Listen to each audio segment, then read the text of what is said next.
didn't tell my daughter when the world came back to me. After 3 years of silence, the sound returned on an ordinary Tuesday morning, so ordinary that for a moment I thought I was imagining it. The kettle was on the stove, and suddenly I could hear it. Not loudly, not clearly, but enough. A thin, trembling whistle, like a bird unsure of its own voice. I stood there frozen, my hand on the counter, afraid that if I moved, the sound would disappear again. It didn't.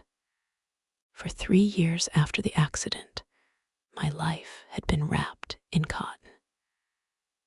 No footsteps, no laughter drifting from another room, no late-night television murmuring through the walls, just vibrations and guesses and smiles.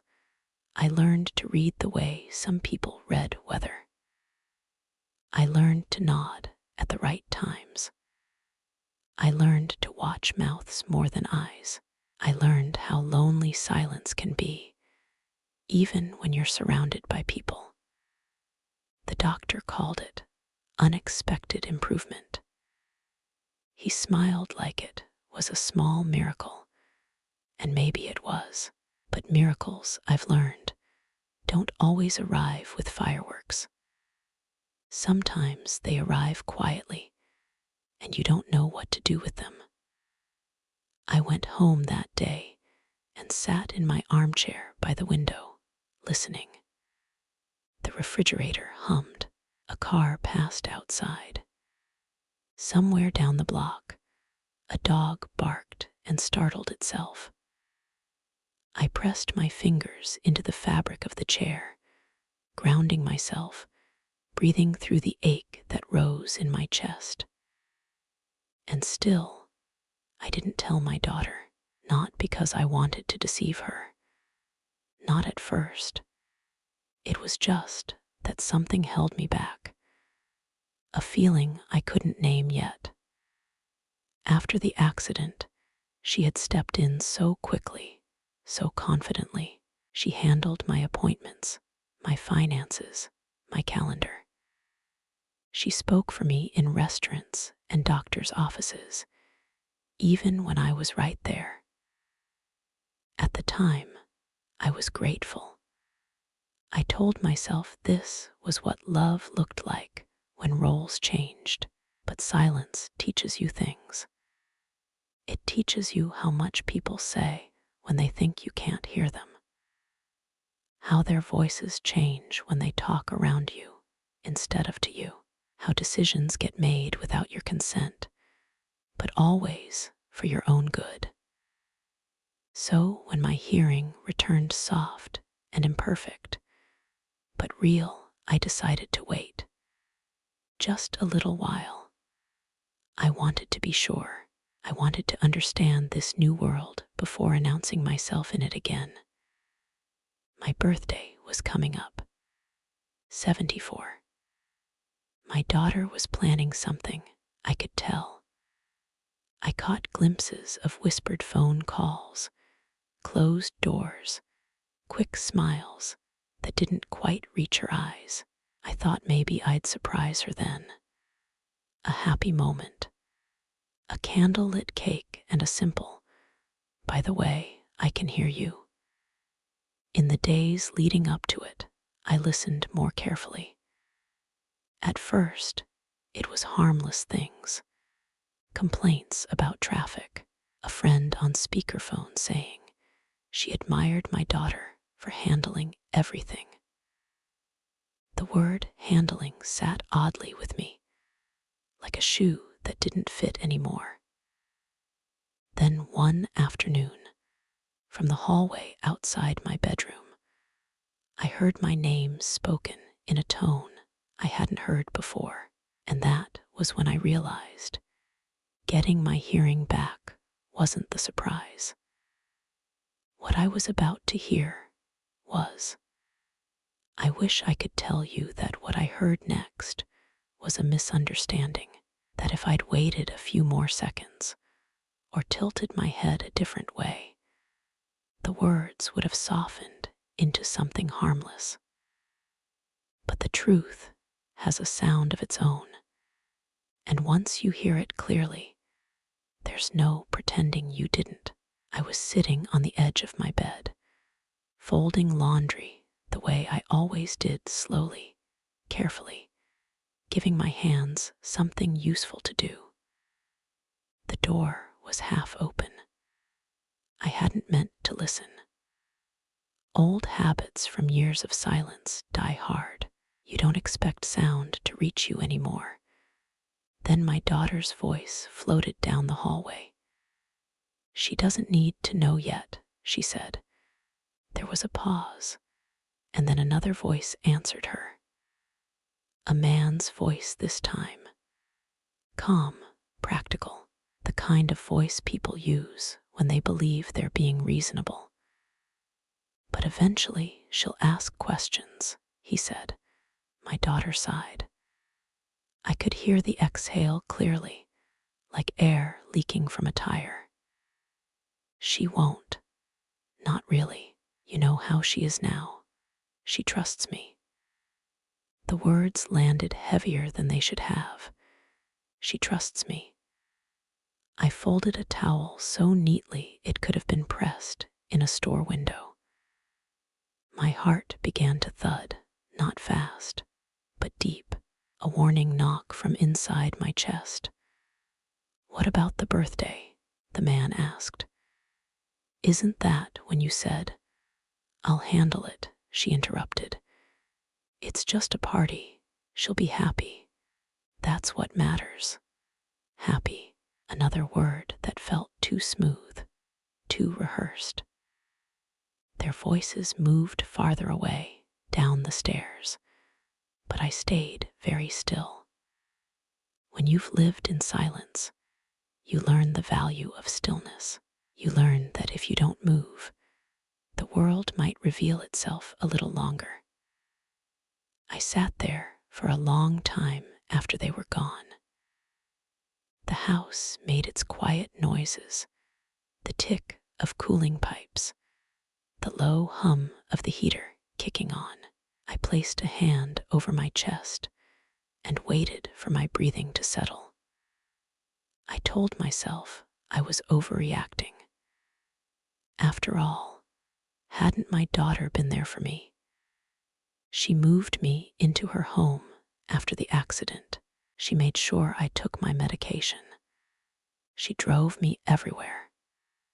She spoke kindly to me, loudly, slowly, the way people do when they think they're being patient. But something had shifted. That evening at dinner, I watched her more closely than usual. I watched how she answered questions meant for me, how she checked her phone while I tried to tell her something with my hands, how she smiled when she thought she was being generous. I nodded when she spoke. I smiled when she looked at me. I played the part I'd been given. Inside, though, a new voice had woken up. It was cautious, curious, not angry, not yet, just alert. Later that night, as I lay in bed, I replayed her words again and again. She trusts me. Trust is a tender thing. It's not supposed to be used as a tool. That was the moment I decided something important. I wouldn't confront her. I wouldn't announce my hearing. And I certainly wouldn't ruin my own birthday with questions I wasn't ready to hear the answers to. Instead, I would listen, because whatever my daughter was handling for me, I had a feeling I was only beginning to understand what it truly meant. Silence had once taken something from me, but now it was giving something back. With my hearing slowly returning, I began to notice how much of life I'd been missing, and not just the sounds. I noticed the pauses in conversation, the way people glanced at one another before answering me, the careful editing of truth when they thought I couldn't hear it anyway. It was like seeing the seams in a quilt you'd admired from a distance. The morning after that hallway conversation, my daughter drove me to the grocery store. She chatted the whole way, telling me about her week, her plans, the neighbor's new dog. Her voice was light, practiced. I nodded along, pretending I was still piecing things together from her lips. At one point, she pulled into the parking lot and turned to me. "I'll take care of the shopping today," she said slowly, smiling. "You can wait in the car. It's easier." Easier for who, I wondered. From the car, I watched people come and go, pushing carts, laughing into phones, living their loud, messy lives. I listened to the scrape of metal wheels on pavement, the beeping of a truck backing up. All those ordinary sounds felt precious now, like coins I'd found at the bottom of an old purse. When my daughter returned, she tossed the bags into the trunk and kept talking, not noticing that I was listening in a different way now. She mentioned my birthday again, how many people were coming, how tired she already felt planning it. That afternoon, while she was on a video call in the living room, I sat at the kitchen table, pretending to read. I didn't mean to eavesdrop, truly. But when your name is spoken, even softly, it pulls at you. "I'm doing everything," she said, lowering her voice. "Appointments, bills, the house. She doesn't even realize how much she costs me." Costs me. The words were sharp, clean, unmistakable. There was no anger in her tone, only calculation. Like she was adding numbers in her head. I felt something cold settle behind my ribs. Not pain, something steadier, something like clarity. That night, I took out an old notebook from the drawer beside my bed. The one I used to keep grocery lists in before the accident. I began to write again. Slowly, carefully, I wrote down what I heard when I heard it and how it made me feel. Not to build a case, just to remind myself that my memory was real, that I wasn't imagining things. I wrote about the way my daughter spoke around me, not to me.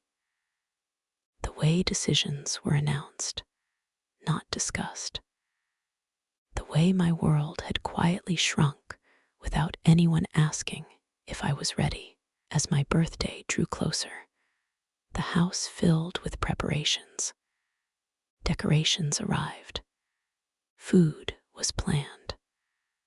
I heard my daughter on the phone late at night, laughing, complaining, reassuring people that everything was under control. But control is a heavy word. I sat in my room, listening to the sounds of a life being organized without my consent, and I felt a strange calm settle over me. Because once you hear the truth, you're no longer powerless. You're just patient, and I had a feeling that whatever waited for me on my birthday wasn't the real moment of reckoning. The real moment would come after, when my daughter least expected me to hear her at all. The week of my birthday arrived wrapped in smiles. Cards appeared on the kitchen counter. A new scarf was laid across my bed, folded carefully, as if presentation could make up for distance. My daughter moved through the house with a brightness that felt slightly forced, like she was playing a role she'd practiced in front of a mirror. I played mine too. I smiled back. I let her guide me by the elbow, even when I didn't need it. I nodded when she spoke slowly and loudly, the way she always did now. I kept my secret tucked inside me, warm and watchful. What surprised me most wasn't what I heard during those days. It was what I felt. I wasn't angry the way I thought I would be. I wasn't plotting or rehearsing speeches in my head. Instead, I felt steady, like someone who has finally found the ground beneath their feet after years of walking on a moving bus. On Thursday afternoon, I heard my daughter on the phone again. I was in the laundry room, sorting socks by texture out of habit. Her voice drifted down the hall, low but clear enough. "It's temporary," she said. "She won't always be here." There it was, not cruel, not loud, just factual. As if she were talking about a broken appliance instead of her mother. I leaned against the washing machine until the words passed through me. I thought of the years I'd spent raising her. The scraped knees, the late night fevers, the way I'd sat in silence beside her crib when she was sick, listening for every breath. Love, I realized, doesn't disappear. It changes shape. That evening, I called an old friend. I hadn't spoken to her much since the accident. I'd withdrawn without realizing it, embarrassed by my own limitations.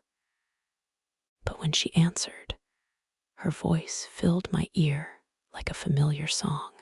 "You sound good," she said, "stronger."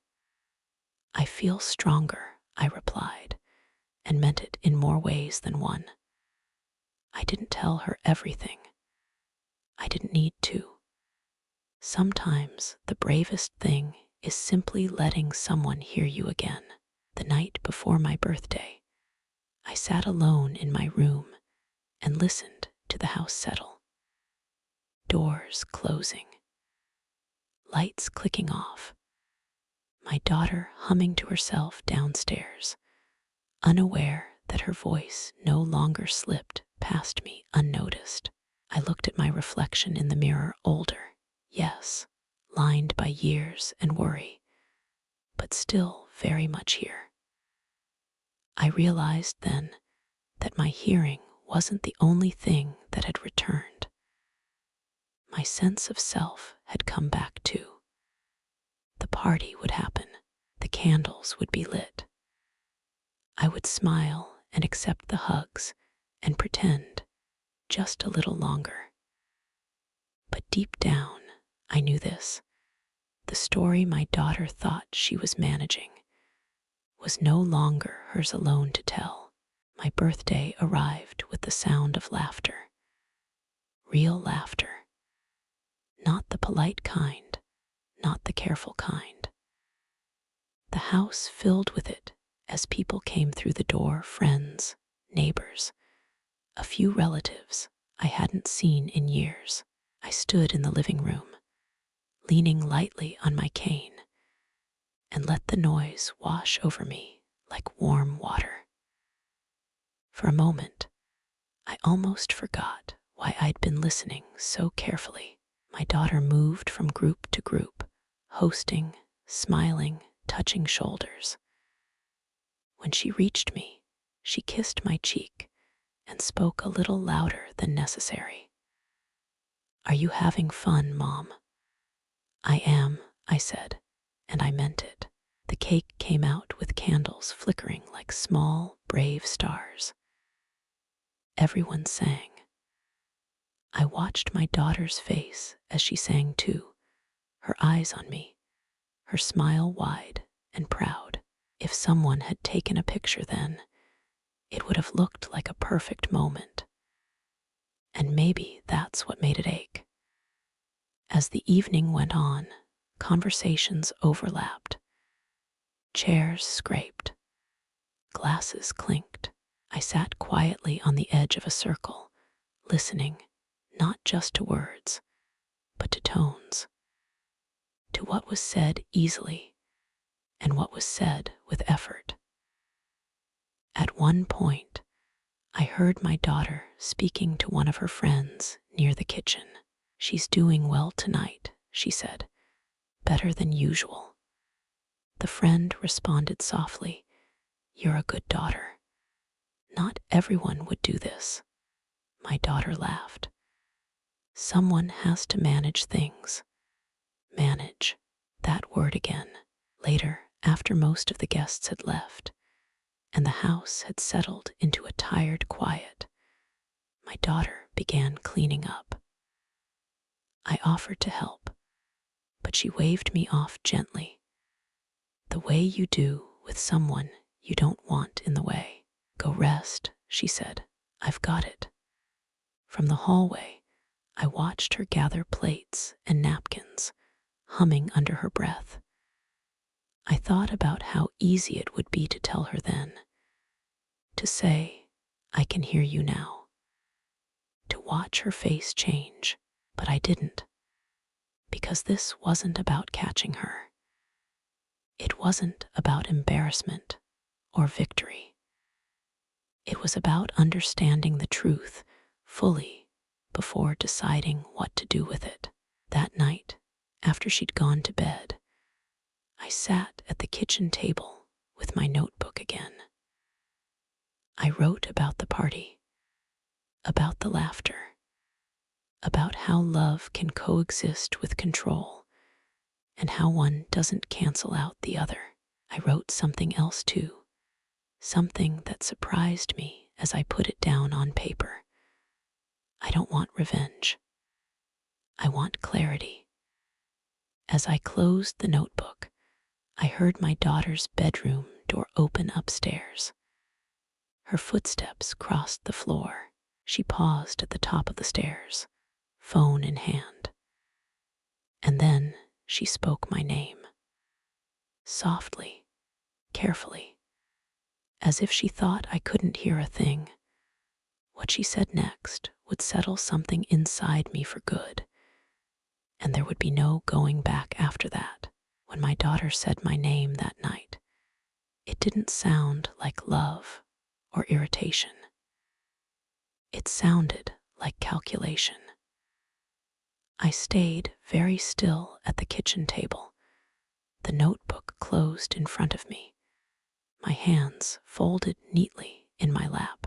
Years of silence had trained me well for moments like this. I knew how to disappear without leaving the room. She was on the phone, standing at the top of the stairs, her voice lowered, but no longer cautious. "Yes, I know," she said. "I've already talked to him. It's just paperwork at this point." Paperwork. I felt the words settle between my shoulders like a weight. "She doesn't need to be involved," my daughter continued. "It's easier if she thinks everything's the same. She gets confused." Confused. I closed my eyes. The voice on the other end murmured something I couldn't quite catch, but my daughter answered quickly, a little too quickly. "No, she doesn't ask questions. And even if she did," she paused, then laughed softly. "It's not like she can hear us." That was the moment. Not the sharpest moment, not the loudest, but the clearest.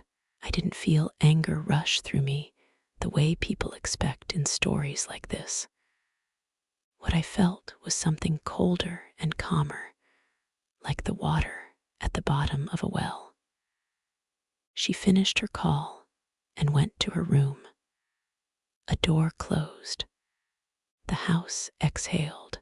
I sat there for a long time afterward, listening to the quiet. The refrigerator clicked on. The clock over the stove ticked steadily, counting seconds that no one else seemed to notice. In the past, I might have confronted her the next morning. I might have demanded explanations, or cried, or tried to remind her of who I was to her. But age has a way of teaching you patience, not the tired kind, but the purposeful kind. The next day, I did something small but important. I called my doctor and scheduled a follow-up appointment alone. I asked questions. I took notes. I confirmed what I already knew. My hearing wasn't perfect, but it was real, and it wasn't going away. Then I called the bank. I asked for statements. I asked for clarification. The woman on the phone spoke clearly and kindly, and for the first time in years, I heard every word. Each call felt like a stitch, pulling me back together. When my daughter came home that evening, she asked about my day. I smiled and told her it had been quiet. She smiled back, relieved. As I went to bed that night, I realized something that brought me an unexpected sense of peace. I didn't need to expose her. I didn't need to trap her with a reveal. I just needed to stop being invisible, and the first step toward that would come sooner than she thought. When she discovered that silence was no longer something she could use against me. The strange thing about reclaiming yourself is how quietly it happens. There was no dramatic announcement, no slammed doors or raised voices. Instead, there were small choices, intentional ones, choices my daughter didn't notice at first because she was so used to believing she saw everything. I began waking earlier, not because I had to, but because I wanted to hear the mornings. Birds arguing on the fence, the distant rush of traffic, waking up. The soft clink of my daughter's coffee mug as she moved through the kitchen half asleep. I started responding more quickly when she spoke, meeting her eyes instead of her lips. She noticed that. I could tell by the way her smile tightened just a little. "Your reading's getting better," she said one morning, watching me from across the table. "Yes," I replied simply. I didn't explain. Later that week, I overheard another phone call, this time in the living room, while I sat in the sunroom pretending to nap. "I don't know," she said, her voice lower than usual. "She seems different." A pause. "No, not different exactly, just more aware." Aware. The word made me smile into the light. That afternoon, I asked her to drive me to the library. It wasn't something I'd done in years. She hesitated, checking her phone, then agreed. Inside, I moved slowly between the shelves, listening to the hush of pages turning, the soft thud of returned books. I spoke with the librarian myself. I signed my name without assistance. Small things, powerful things. On the drive home, my daughter was unusually quiet. That night, as I lay in bed, I thought about how often we mistake dependence for kindness. How easily help can become control when no one stops to ask what the other person wants. I didn't hate my daughter. That was the part people might not understand. I loved her. I still do. But love doesn't mean surrendering your voice. And respect, I was learning, doesn't always arrive with apologies. The next morning, she brought up paperwork at breakfast. "We should go over some things soon," she said carefully, "just to make sure everything's set." I looked up from my tea and met her gaze. "I'd like that," I said, "but I'd like to do it together." She blinked. Something shifted in her expression, not fear, not anger, surprise. She nodded slowly. "Of course," but I could hear it now, the faint tremor beneath her calm, because for the first time, she wasn't managing me. She was listening. And soon, she would have to hear something she hadn't prepared for at all, not my restored hearing, but my restored sense of self. There comes a moment in life when you realize the balance has shifted, even if no one has named it out loud yet. For me, that moment arrived on an ordinary afternoon, the kind that used to blur into the next. My daughter was at work, the house quiet except for the tick of the clock and the distant hum of traffic. I sat at the kitchen table with a folder I'd started putting together, medical notes, bank statements, old documents I hadn't looked at since before the accident. I wasn't searching for wrongdoing. I was searching for understanding. What I found instead was distance. Accounts I no longer recognized. Automatic payments I hadn't approved, but had somehow signed off on years ago when silence made everything feel foggy. Nothing illegal, nothing dramatic, but enough to remind me how easily life can be redirected when you stop speaking for yourself. I closed the folder before panic could take root. This wasn't about undoing the past. It was about choosing the future carefully. That evening, my daughter came home tired. She kicked off her shoes and sat across from me, rubbing her temples. "I worry about you," she said suddenly. "You know that, right?" I looked at her, really looked, at the lines forming around her eyes, at the weight she carried, some of it self-imposed, some of it inherited. "I know," I said, "but worrying about someone isn't the same as listening to them." She frowned slightly. "What do you mean?" I paused, letting the silence do some of the work for me. "I mean, I'd like us to start checking in with each other," I continued, "instead of deciding things ahead of time." She nodded slowly, but her shoulders stiffened. That night, I heard her pacing upstairs. Her phone buzzed. She whispered. I didn't strain to catch every word this time. I didn't need to. I already knew the truth. My quiet had made things comfortable for her. My awareness was making them uncertain. And uncertainty frightens people who believe they're in control. The next day, I made another small decision. I asked my daughter to help me set up transportation for a class at the community center, a writing group for seniors. Her eyebrows lifted in surprise.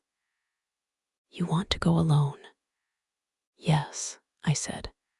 "I do." She hesitated, then agreed.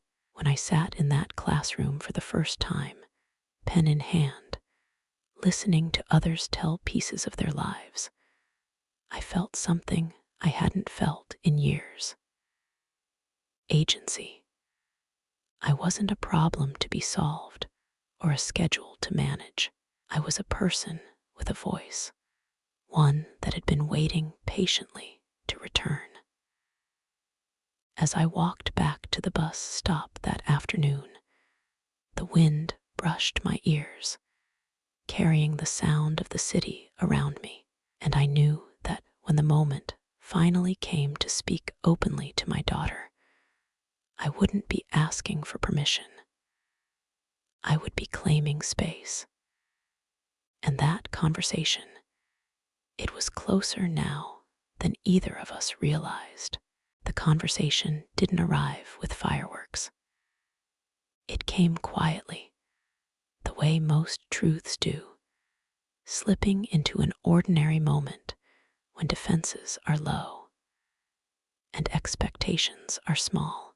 My daughter and I were sitting in the living room one evening, a news program murmuring in the background. She was scrolling through her phone, half listening, half elsewhere. I was knitting, my needles clicking softly, each stitch steady and deliberate. She sighed. "We should really talk about next year," she said. "I've been thinking about what's best for you." I didn't answer right away. I let the silence stretch just long enough for her to look up. "What's best for me," I said gently, "or what's easiest?" Her mouth opened, then closed again. She shifted on the couch.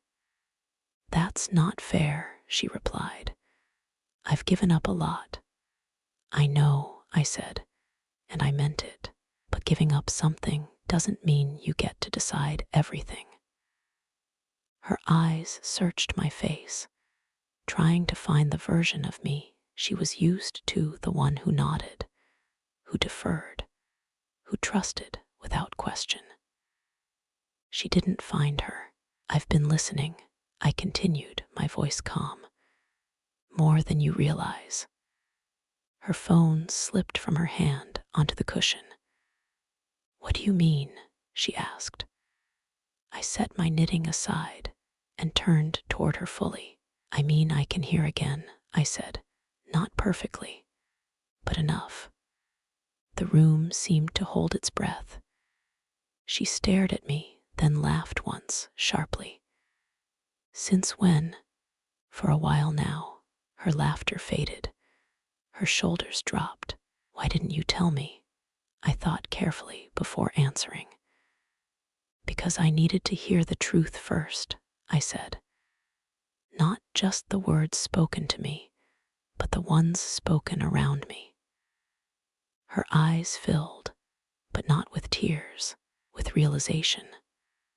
"I wasn't trying to hurt you," she said quietly. "I believe that," I replied. "But intent doesn't erase impact." We sat there, the television still murmuring, unnoticed. "I don't want to fight," I said. "I don't want to punish you. I want us to be honest with each other and with ourselves." She nodded slowly. I didn't realize how much control I'd taken. "Control often feels like care," I said, "until someone asks to breathe on their own again." The conversation didn't fix everything. It wasn't neat or complete, but it was real. And as I went to bed that night, listening to the familiar sounds of the house settling around me, I felt something loosen inside my chest, because sometimes reclaiming your voice doesn't mean raising it. It means finally being heard. And what came next wouldn't be decided in a single conversation, but in how we both chose to live with the truth from that moment on. The days after our conversation felt different, though nothing on the surface had changed. The same rooms, the same routines, the same creak in the hallway floorboard that always sounded like a question. But beneath it all, there was a new awareness, careful, tentative, like two people learning how to walk across the same bridge from opposite sides. My daughter became quieter. not distant, just thoughtful. She asked before making plans. She waited for my answers instead of filling the silence for me. And sometimes, when she forgot, I reminded her not sharply, not with bitterness, but with presence. "I'll handle that," I would say, and she would pause, then nod.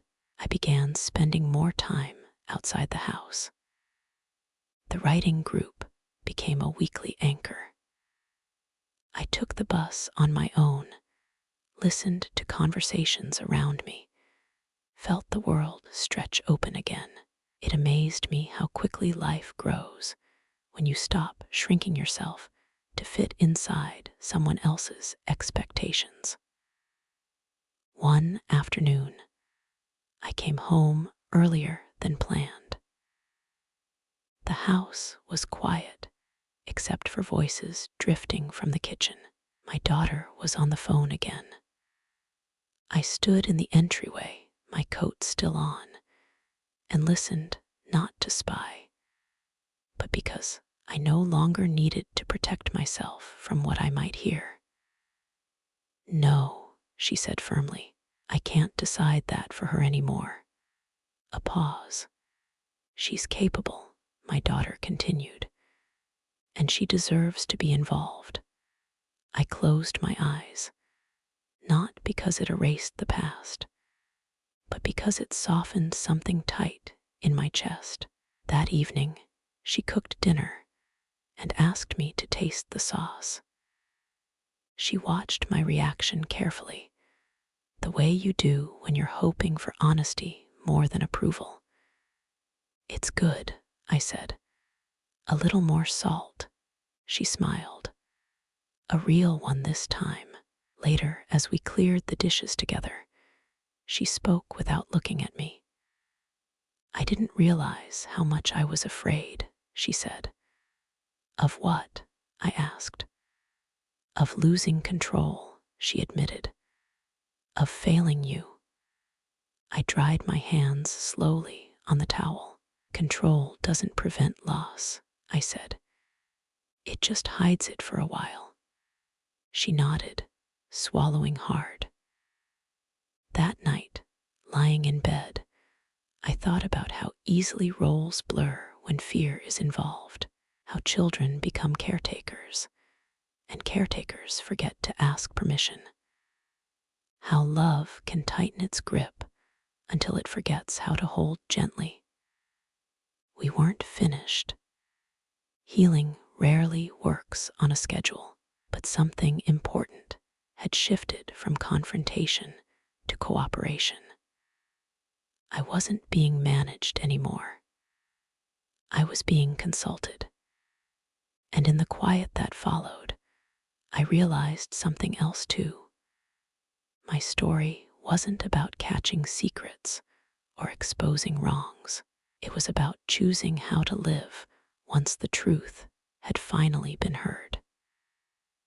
And that choice would lead me somewhere new, somewhere I hadn't expected, but was ready for all the same. There is a quiet kind of peace that doesn't announce itself when it arrives. It doesn't knock or demand recognition. It simply settles in, like a familiar chair you hadn't realized you missed until you sat down again. In the weeks that followed, my life didn't become perfect. My daughter and I still misunderstood each other at times. Old habits resurfaced now and then, hers to take charge too quickly, mine to retreat into politeness. But something essential had changed between us. We were no longer pretending. I began spending more time on my own terms. Some mornings, I walked to the park and sat on a bench, listening to children argue over games and birds argue over crumbs. Other days, I stayed home and wrote, filling page after page with memories I had tucked away during the years of silence. I didn't write out of anger. I wrote out of recognition. One evening, my daughter joined me at the table and asked if she could read something I'd written. I hesitated, then slid the notebook toward her. She read quietly. When she finished, she didn't speak right away. "I didn't know you felt so invisible," she finally said. "I didn't know how to say it," I replied. We sat there together, not fixing the past, but finally seeing it clearly. Over time, responsibilities shifted. Decisions became shared conversations instead of conclusions delivered in calm voices. I reclaimed small freedoms, choosing my own appointments, managing my own schedule, even planning a short trip with friends from the writing group. My daughter worried at first.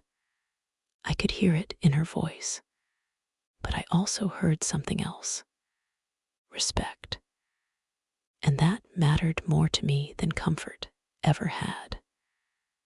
Now, when I think back to the moment my hearing returned, the kettle whistling softly on the stove, I smile, not because it was miraculous, but because it reminded me of something easy to forget. Losing your voice doesn't always happen all at once. Sometimes it fades quietly while you're busy being grateful, while you're busy being loved in ways that slowly shrink you, and getting it back doesn't require shouting. Sometimes it only requires listening long enough to understand the truth, and then having the courage to live differently because of it. If there's one thing I've learned at this stage of my life, it's this: you are never too old to take up space, never too fragile to deserve honesty, and never too late to return to yourself. Silence once taught me how to endure, but sound, real sound, taught me how to choose. Thank you for being here and listening. If this story touched you, please tap the like button. It helps more than you know. Subscribe if you'd like to hear more stories like this, and if you feel comfortable, leave a comment telling me where you're listening from or sharing a small part of your own story.